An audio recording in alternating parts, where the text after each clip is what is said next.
Labadiena, šiandien naujienų portalo Balsas LT konferencijoje dalyvauja advokatas Gintaras Černiauskas.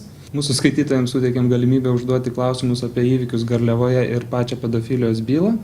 Ir jie tą galimybę labai aktyviai pasinaudojo, todėl nieko nelaukdami pereikime iš karto prie klausimų. Kokia yra dabar situacija pedofilijos byloje, kai mergaitė sugrįžo pas mamą ir tarsi nebeliko kliučių nagrinėti šią bylą?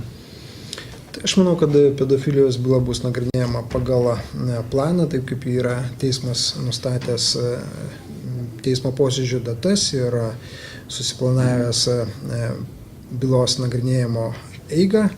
Tai yra nuo ko pradėti, ar liudytojai, ar nukentėjusiai bus apklausiami. Aš manau, kad artimiausiu metu mes tikimės, kad šita byla bus išnagrinėta ir galų gale bus nustatyta ta tikroji tiesa ir padėtas taškas. Neprisistatęs skaitytojas klausė, ar gali būti taip, kad mažametei vėl teks liudyti teisme? O čia jau teismo sprendimas būtų, ar reikės išklausyti mergaitės ar ne. Aš manau, kad vėlgi mergaitė po tų įvykių jau pakankamai daug laiko praėjo, tai yra 4 metai, kada pasipylė pirmieji kaltinimai, kad galimai mergaitė galėjo būti tvirkinama, po to netgi naudojami ir kiti buvo terminai, kad lyg tai buvo ir prievartaujama ir panašiai, po to kaip nepasitvirtino tam tikri dalykai, vėlgi grįžta prie tvirkinimo kaltinimo, tai sunku pasakyti, kokį priims sprendimą teismas, bet gali būti, aš neatmetu galimybės, kad mergaitė gali liudyti ir pasakoti, kas iš tikrųjų buvo. Skaitytoja dabar Bronė užduoda klausimą, kodėl nėra Laimutės Stankūnaitės šioje konferencijoje? Ką šiuo metu veikia ji ir mergaitė? Pirmiausia, tai noriu pasakyti, kad šiandieną tik praėjo 8 dienos, kaip Laimutė Stankūnaitė su savo dukrele yra kartu. Ir tai yra labai mažas laiko tarpas. O antras dalykas, mes matome, kad iki šiol aistros nerimsta ir didelė minia tų tokių fanatiškai nusiteikusių, turinčių tam tikrus įsitikinimus, kurių niekas, jokie argumentai negali susilpninti arba kad jų įsitikinimas susvyruotų, ieško, kur ta mergaitė, kur Laimutė gyvena. Ir aš manau, kad būtent tos pagrindinės priežastys ir yra tai, kad šiandieną tik tais aš vienas esu kartu su jumis. Monika domisi, advokatė, ar pažinojote Neringą Venckienę anksčiau prieš šią vadinamąją pedofilijos bylą? Kokia jūsų nuomonė apie tokį teisėjos elgesį? Turbūt apie dabartinę. Iš tikrųjų, aš ją atsimenu pakankamai labai senai, galbūt 95 ar 6 metais. Neringa Venckienė tuo metu buvo Lietuvos žemės ūkio universiteto juristė. Man teko kažkokio byloje susitikti ir man paliko įspūdį kaip rami, tyli, kukli, jauna moteris. Ir tai, ką šiandieną matau, ką man tenka stebėti iš arti, tai jokių būdų neprimena to, kokią aš turėjau vaizdą susidaręs ir kokią nuomonę turėjau susidaręs. Dabar labiau primena nekultūringą, nesiskaitančią, turinčią tik savo tiesą, vienintelę tiesą, neginčiamą tiesą, kuri nieko nėra įrodyta ir jokiais argumentais nėra pagrįsta. Daugiau viskas grindžiama tik tais emocijomis, tarp kitko labai sumaniai manipuliuojama tomis emocijomis ir būtent tokiu būdu įgijusi nemažą šalininkų skaičių. Kas įdomiausia, jinai nevengianti daryti drastiškų pareiškimų apie teisėsaugą. Ji nevengia kitą nuomonę įvardinti kaip jau priešišką jai ir tai priskirti jau pedofilų klanui. Ir kaip aš ir juokiuosi, kad šiai dienai Lietuva, ko gero, Europoje ir pasaulyje labiausiai yra tada pagal jos tokius pareiškimus išsigimusi, kadangi labai didelis skaičius yra pedofilų. Tai arba kitaip tariant, Lietuvoje dauguma yra pedofilai, nes aš tikrai tikiu, kad Daug žmonių nepritarė jos nuomonė ir jos tiesai ir tokiu būdu pagal jos pasakymą jau mes turime visus kitus priešais. Tai iš tikrųjų keistas yra elgesys jos pačios kaip žmogaus. Aš jau nekalbu apie jos elgesį kaip teisėjos, kuri yra davusi priesaiką, kuri priiminėja valstybės vardu teismo sprendimus, kuri nagrinėja bylas ir skelbia teisingumą valstybės vardu.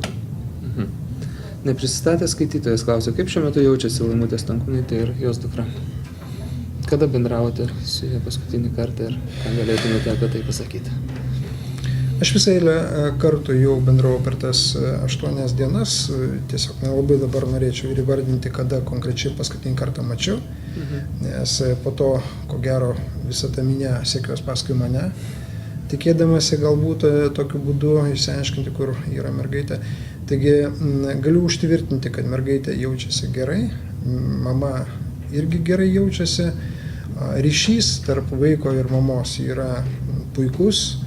Aš klausiau, kaip mergaitė šiai dienai, kokie yra santykiai su mama, tai mergaitė ir klauso, ir vykdo tai, kas jai priklauso kaip vaikui, ir labai šiltai bendrauja su mama, viena kita iš tikrųjų, tiesioginė to žodžio prasme, džiaugiasi. Aš noriu pasakyti, kad jų santykius, žiūrint jų santykius iš šalies, matosi, kad tiek mama be galo myli savo mergaitę, tiek ir pati mergaitė myli savo mamą ir jos yra laimingos. Kas yra labai svarbu, kad kaip dažnai būna sakoma, kad mergaitė yra tik tais priemonė mamai, kad mamai visiškai tos mergaitės nereikia. Tai aš noriu paklausti vieno dalyko. Kuri mama turėtų tiek jėgų 4 metus kovoti dėl savo mergaitės, kad ją susigrąžinti? Jauna moteris, kuri paukojo 4 metus savo asmeninio gyvenimo, išbraukė praktiškai jį iš savo gyvenimo tą tarpsnį ir praktiškai įkalinimo sąlygomis gyveno tam tiktais, kad kovoti dėl to, kad būtų kartu su savo mergaitė. Ar mergaitė turi galimybę bendrauti su vaikais, draugėmis ir taip socializuotis, gyventi tokį socialinį gyvenimą šiuo metu? Aš galiu, labai mažas laiko tarpas praėjo ir iš tikrųjų tas klausimas... Tada ir turės galbūt. Taip, jis ko gero labiau tiktų tokią formuluotę ir aš manau, kad kiek aš kalbėjausi su atsakingais pareigūnais ir nuo ko priklauso būtent mergaitės socializacija yra vėlgi grįžimas į normalų gyvenimą, susigrąžinimas vaikystės ir kūrimas tos naujos aplinkos, tame tarpe ir vaikų, ir draugų ir taip toliau.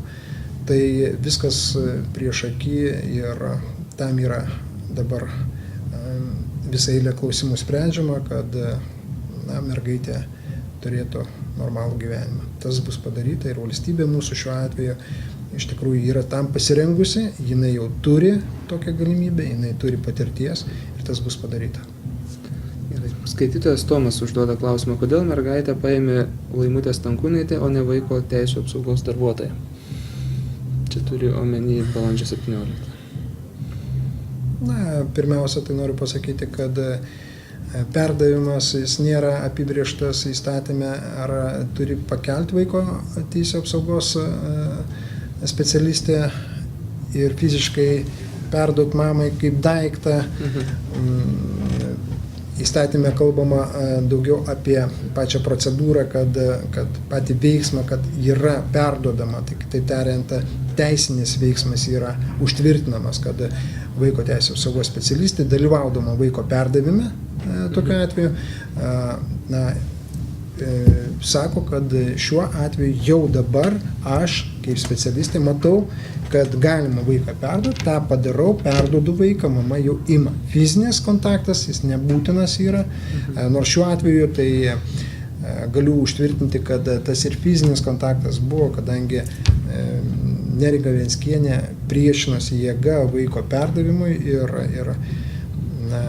ir ne tik tais fizinis priešinimasis buvo, vaikas buvo apglėbtas, rankos buvo sukabintos, vaikas buvo primokytas, kad įsikabinti, kad nepaleisti ir tarp kitko pakankamai gerai ištreniruotas buvo vaikas šitam veiksmui parengtas. Na ir tokiu atveju tada buvo bandoma ir ranką paimti, kad vaiko teisės apsaugos specialistė davė ranką, kad sako, aš norėčiau tave paimti ir nuvesti pas mamą ir taip toliau. Tiesiog fiziškai to nepavyko padaryti, kadangi tas pasipriešinimas Neringos Venckienės tam sukliudė.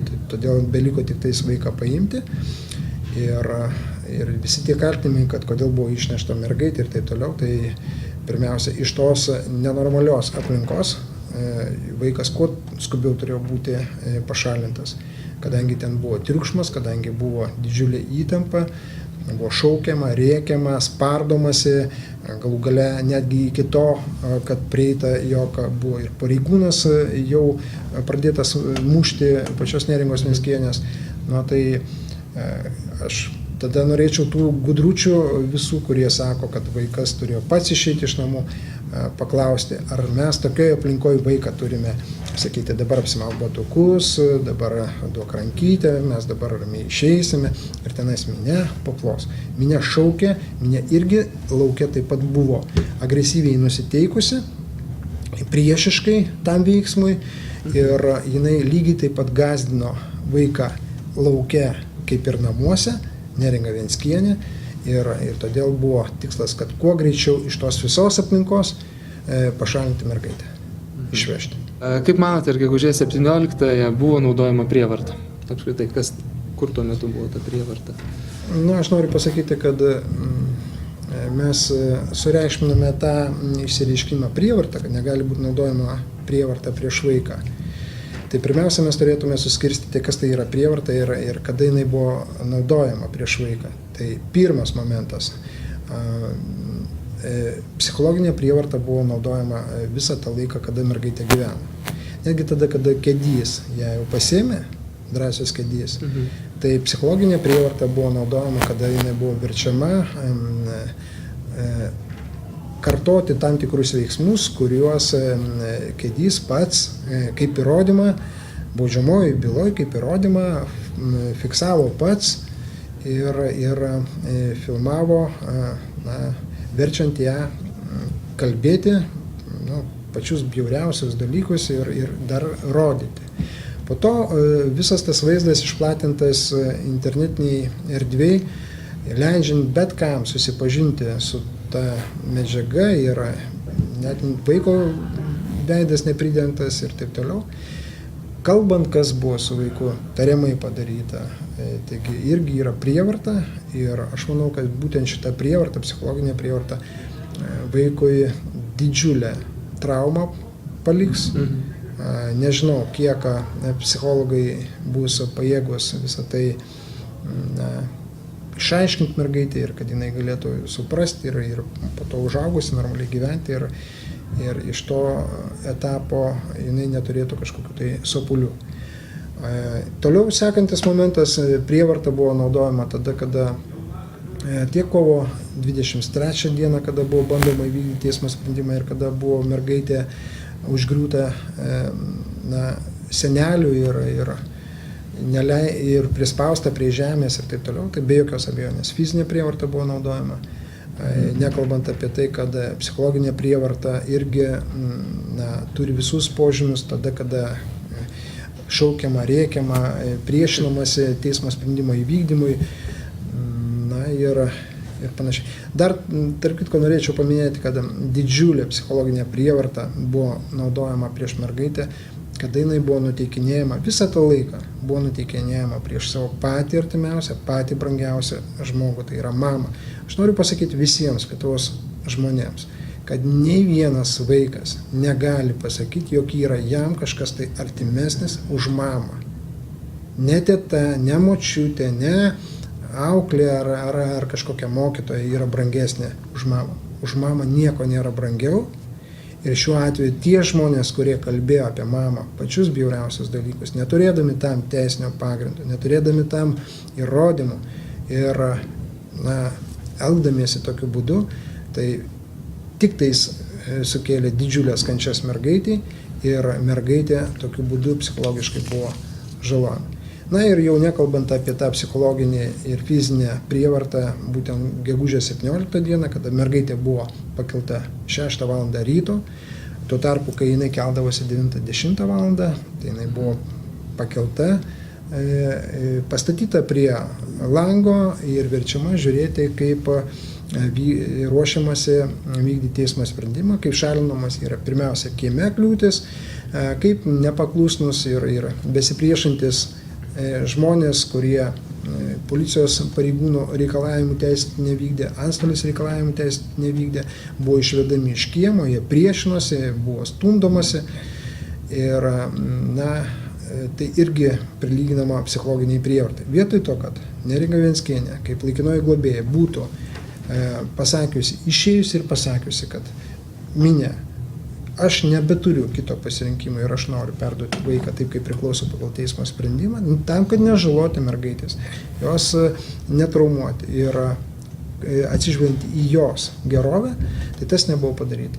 Toliau vaikas buvo patalpoje ir statomas prie lango ir toj vietoje, kur buvo bandoma atidaryti duris arba išdaužti stiklą, tai vaikas pastatomas kaip gyvas skydas. Tai čia jau aš net neturiu su ko palyginti, išskyrus tik tais tuos atvejus, kada teroristai savo buveinės įkuria būtent tose labiausiai apgyvendinuose civilių žmonių vietose, ypatingai dar, kur yra daug vaikų, tam, kad sudaryti tokią gyvą skydą, kad jų niekas negalėtų pajudinti. Tai va čia yra tas talibaniškas, neteisėtas elgesys tiek Neringos Venckienės, tiek ir visos tos aplinkos ir jai prijaučiančių, išnaudojant būtent tą mergaitę tokiu būdu. Tai yra psichologinė prievarta. O vaiko perdavimo metu nepaleidimas, jo spaudimas, spardymas ir taip toliau, irgi yra fizinė prievarta. Tai vat, aš noriu pasakyti atsakingai, kad pirmiausia, teismas priėmė sprendimą atsižvelgdamas į vaiko interesus. Antras dalykas, teismo sprendimas yra grindžiamas argumentais, kad nėra jokio teisinio pagrindo neleisti mamai būti kartu su mergaitė, arba kitaip tariant, mergaitai būti su savo mama. Ir kitas dalykas, tai teismo sprendimo įvykdymas būtent ir nutraukia tą fizinę ir psichologinę prievartą prieš mergaitę. Ir vaiko paėmimas ant rankų pačios mamos, tai aš atsiprašau, koks durnius gali pasakyti šiuo atveju, kad buvo panaudota prievarta prieš mergaitę. Tačiau visiškai turi būti susipykę su savimi. Gerai, norėčiau tik paprašyti, nes klausimų labai yra dar daug, jeigu gali truputį trumpiau. Tai kažką galima bus praleisti, nes aš galbūt į kažką tai atsakiau to pačiu. Aš sakau tik tai, galbūt, jeigu įmanoma. Taip. Trumpiau tada. Tvarkoj, gerai, pereikime. Vakaras, penktadienis. Jo, kitas penktadienis. Taip, klausė skaitytojas, ar jūs turėjote teisę įžengti į Neringos namus ir jeigu taip, tai kas jums ją suteikė? Tai antstolė savo patvarkime, jinai nustatė asmenų grupę, kurie gali dalyvauti teismo sprendimo vykdyme ir kadangi Laimutė Stankūnaitė pageidavo, jog teismo sprendimo vykdymo metu dalyvautų ir jos advokatas, aš turėjau visą teisę kartu su Laimutė Stankūnaitė įeiti į patalpą, kur buvo vykdomas mergaitės perdavimas motinai. Taip. Skaitytoja Monika domisi, ar dar kartą imtumėtės tokios bylos? Sulaukite nemažai tautos priešiškumo. Kaip reaguoja jūsų šeima ir artimieji? Ar nepasikeitė jų gyvenimas po visų šitų įvykių? Aš tikrųjų į savo darbą žiūriu, kad paprastai nesirinkti tų darbų, o padaryti, ką tu gali, kas tau pasitaikė. Tai šiuo atveju iš tikrųjų visiško atsitiktinumo dėka